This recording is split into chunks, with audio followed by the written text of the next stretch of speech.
UP vote करेगा, UP vote करेगा। Vote करेगा यूपी में आपका एक बार फिर से स्वागत है।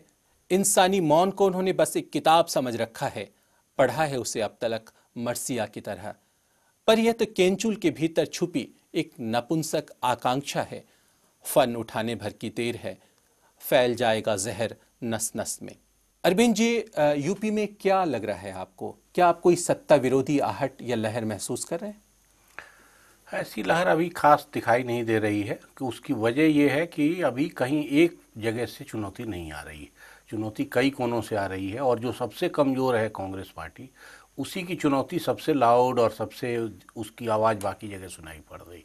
राहुल गांधी ने भिखारी शब्द का इस्तेमाल किया, माइग्रेशन का मुद्दा उठाया, यूपी की डेवलपमेंट का मुद्दा उठाया। ये उनके स्ट्रेटजी से बहुत अच्छी बात है, क्योंकि उनका कोई सोशल बेस नहीं है, कोई ऑर्गेनाइजेशन नहीं है, तो वो इस किस्म के हंगामे से अपनी पॉलिटिक्स शुरू करें और उस पर चर्चा हो, ये अच्छी बात है। लेकिन बाकी जो तैयारियाँ और थीं, जैसे सबसे ज़्यादा तैयारी समाजवादी पार्टी की दिखाई दे रही थी, तो समाजवादी पार्टी उतनी ही मीडिया से गायब है। बीजेपी के लोग इस बार पूरी संघ और बीजेपी की पूरी ताकत लगी हुई है एकदम अंदर अंदर, संजय जोशी से लेके उमा भारती जैसे जो माने जाते हैं कि ग्रास रूट पे जिनका काम सबसे ज़्यादा बढ़िया ढंग से चलता है, उन सब लोगों को लगाया हुआ है। तो उनके ओर से कोई बहुत शोर शराबा नहीं हो रहा है। तो अभी तक वो सिनेरियो दिखाई नहीं दे रहा है जो चुनाव में दिखता है बहुत साफ। तो इसलिए अभी उत्तर प्रदेश में कोई लहर जैसी चीज़ अभी किसी के हक में, शासन के हक में या नहीं के हक में भी नहीं है। शुरू में जो कल बात हम कर रहे थे उससे ही मैं कहूँगा कि जैसे पॉजिटिव वोट नीतीश कुमार मांगते हैं, शीला दीक्षित मांगती हैं, नरेंद्र मोदी मांगते हैं, शिवराज सिंह चौहान मांगते हैं कि हमने काम किया, हमको और वक्त चाहिए आपका काम करने के लिए, ये सब मैं सचमुच चाहता था कि मायावती की तरफ से सुनूं कि वो कहें कि हमने अभी अभी ये काम किए हैं, इन कामों में हमारी कमी रह गई, हम चाहते हैं आप हमको 1 मैंडेट और दीजिए, 2 मैंडेट। वो अगले 15-20 साल तक दलित राज चलाने की बात तो करती हैं, लेकिन काम का जिक्र कि हमने कुछ काम किया है और ये काम अधूरे हैं या इनमें अभी और मुश्किल है तो हमको और चाहिए, तो पॉजिटिव वोट वो नहीं मांग रही हैं। वो भी रह के कभी प्रदेश बांटने पे, तो कभी अगड़ा पिछड़ा, तो कभी दलित ब्राह्मण सम्मेलन, इस किस्म के जुमले ही उछाल रही हैं। राहुल को नाटकबाज कहना और अटैक भी मुलायम सिंह की जगह राहुल पे करना, तो ये अभी भी लड़ाई बहुत असल में साफ नहीं हुई है और कोई हवा जो दिखाई देती है शुरू। अरविंद जी, कोई रोकना चाहेंगे क्योंकि हमें अभी अपने जनमत सर्वेक्षण के कुछ बड़े खुलासे दिखाने बाकी है, तो आइए आपको रूबरू कराते हैं हमारे जनमत सर्वेक्षण के खुलासों से। कांग्रेस नीति यूपीए सरकार के मुखिया और देश के प्रधानमंत्री मनमोहन सिंह आए दिन जनता के कोप भाजन बन रहे हैं।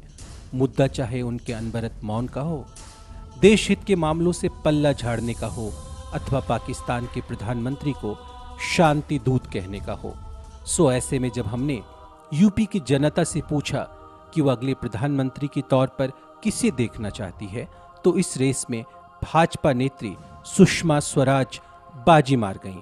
13% यूपी की जनता ने सुषमा स्वराज का, 12% ने नरेंद्र मोदी और 12% जनता ने राहुल गांधी का नाम लिया, जबकि मनमोहन, सोनिया, आडवाणी, अरुण जेटली, नितिन गडकरी जैसे दिग्गज नेता प्रधानमंत्री की दौड़ में कहीं पीछे छूट गए।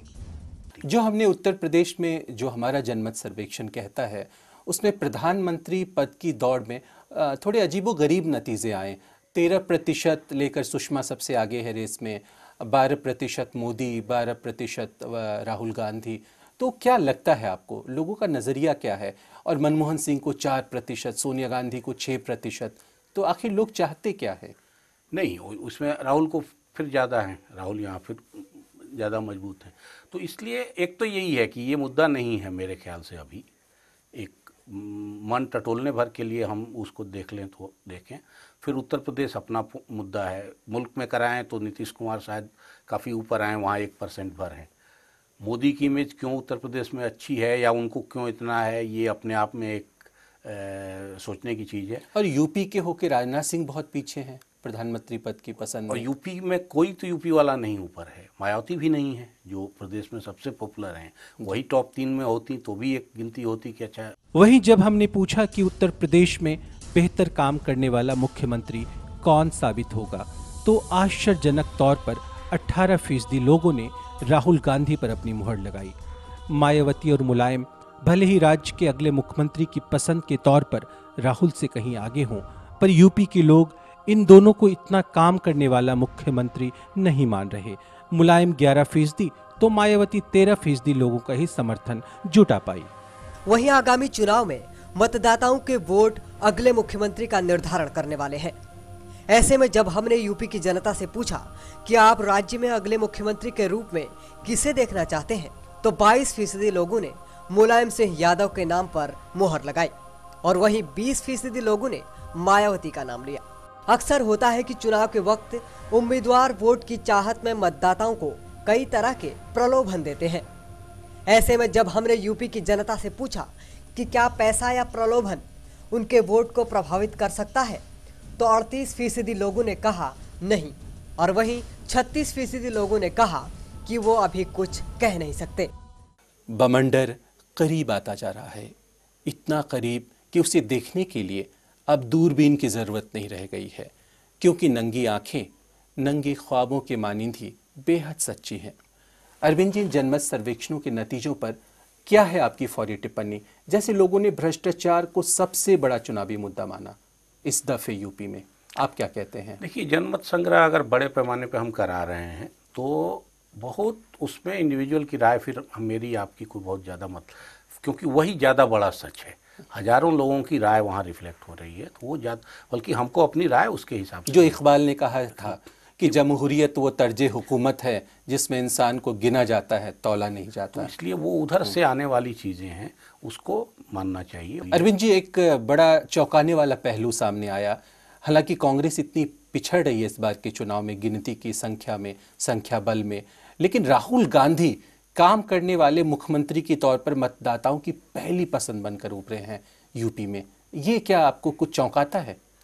देखिए, राहुल क्लीन स्लेट हैं, उन पे अभी तक कोई दाग धब्बा नहीं है, तो इसलिए इसमें एक संभावना भी होती है और एक तरह से ये डिमेरिट भी है। लेकिन अभी तक राहुल का जो भी इंटरवेंशन हुआ है, चाहे बॉम्बे ट्रेन से जाना हो, चाहे भट्टा परसौल पहुंच जाना हो, चाहे वहाँ मिर्चपुर पहुंच जाना हो, जो भी घटनाएं हुई हैं वहाँ वो पहुँचे हैं, तो इन सब से उनकी इमेज मेरे हिसाब से ऊपर ही गई है। और कम से कम ये सिंसेरिटी तो दिखती है कि बड़े घर का लड़का है, बड़े परिवार, बड़ी विरासत लेके आया है, लेकिन इसमें ज़्यादा अहम नहीं है और कुछ करना चाहता है। अरविंद जी से चर्चा जारी रहेगी, लेकिन फिलहाल वक्त हो चला एक छोटे से ब्रेक का। पर आप कहीं जाइएगा नहीं, क्योंकि यूपी की पिक्चर अभी बाकी है। ब्रेक के तुरंत बाद हम दिखलाएंगे उत्तर प्रदेश के सबसे बड़े जनमत सर्वेक्षण का एक महत्वपूर्ण खुलासा। हम यूं गए और यूं आए। करेगा यूपी, यूपी